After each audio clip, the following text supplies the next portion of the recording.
Hosea chapter 1. The word of the Lord that came to Hosea, son of Beeri, during the reigns of Uzziah, Jotham, Ahaz, and Hezekiah, kings of Judah, and during the reign of Jeroboam, the son of Jehoash, king of Israel. When the Lord began to speak through Hosea, the Lord said to him, Go, marry a promiscuous woman and have children with her. For like an adulterous wife, this land is guilty of unfaithfulness to the Lord.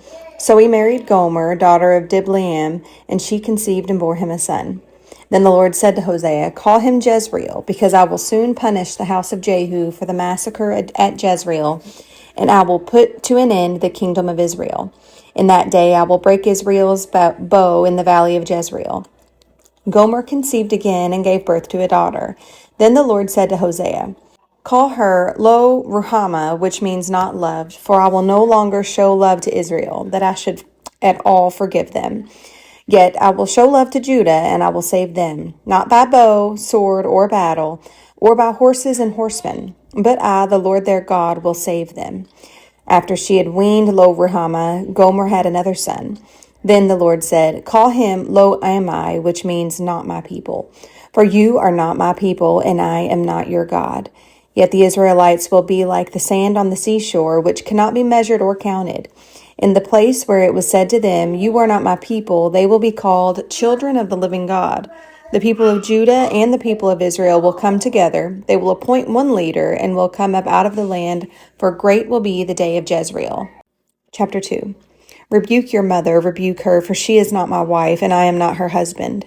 Let her remove the adulterous look from her face and the unfaithfulness from between her breasts. Otherwise I will strip her naked and make her as bare as on the day she was born. I will make her like a desert, turn her into a parched land, and slay her with the thirst. I will not show my love to her children, because they are the children of adultery. Their mother has been unfaithful and has conceived them in disgrace. She said, I will go after my lovers who give me food and my water, my wool and my linen, my olive oil and my drink. Therefore I will block her path with thorn bushes. I will wall her in so that she cannot find her way. She will chase after her lovers but not catch them. She will look for them but not find them. Then she will say, I will go back to my husband as at first, for then I was better off than now. She has not acknowledged that I was the one who gave her the grain, the new wine and oil, who lavished on her the silver and gold which they used for Baal. Therefore I will take away my grain when it ripens, and my new wine when it is ready. I will take back my wool and my linen, intended to cover her naked body. So now I will expose her lewdness before the eyes of her lovers. No one will take her out of my hands. I will stop all her celebrations, her yearly festivals, her new moons, her Sabbath days, all her appointed festivals. I will ruin her vines and her fig trees, which she said were her pay from her lovers. I will make them a thicket, and wild animals will devour them.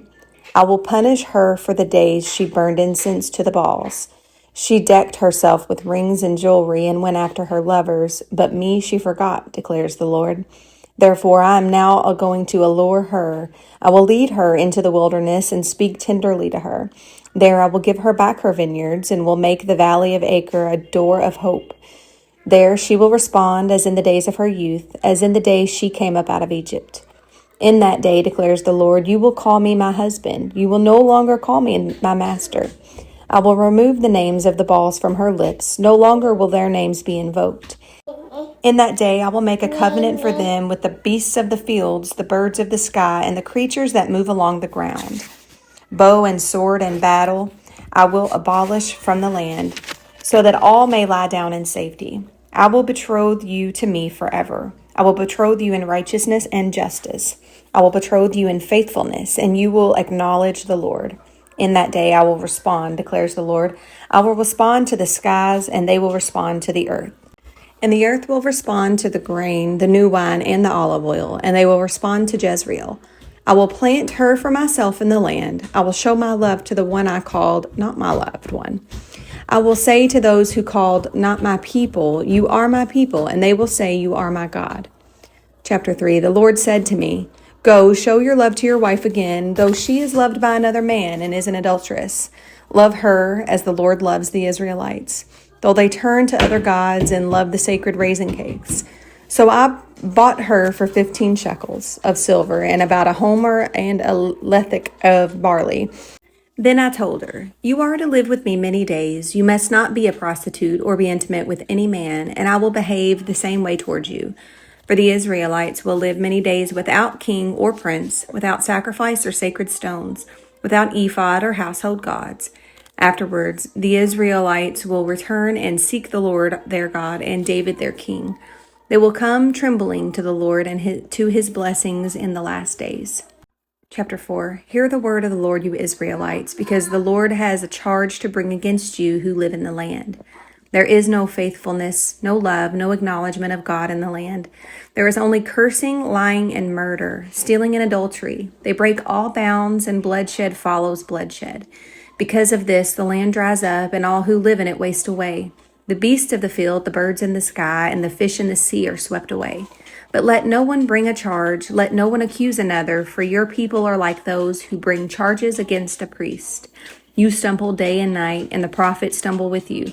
So I will destroy your mother. My people are destroyed from lack of knowledge. Because you have rejected knowledge, I also reject you as my priests. Because you have ignored the law of your God, I also will ignore your children. The more priests there were, the more they sinned against me. They exchanged their glorious God for something disgraceful. They feed on the sins of my people and relish their wickedness. And it will be like people, like priests. I will punish both of them for their ways and repay them for their deeds. They will eat but not have enough. They will engage in prostitution but not flourish, because they have deserted the Lord to give themselves to prostitution. Old wine and new wine take away their understanding. My people consult a wooden idol, and a diviner's rod speaks to them. A spirit of prostitution leads them astray. They are unfaithful to their God. They sacrifice on the mountaintops and burn offerings on the hills, under oak, poplar, and terebinth, where the shade is pleasant. Therefore your daughters turn to prostitution, and your daughter-in-laws to adultery. I will not punish your daughters when they turn to prostitution, nor your daughters-in-law when they commit adultery, because the men themselves consort with harlots and sacrifice with shrine prostitutes. A people without understanding will come to ruin. Though you, Israel, commit adultery, do not let Judah become guilty. Do not go to Gilgal, do not go up to Beth-aven, and do not swear, as surely as the Lord lives, the Israelites are stubborn, like a stubborn heifer. How then can the Lord pasture them like lambs in a meadow?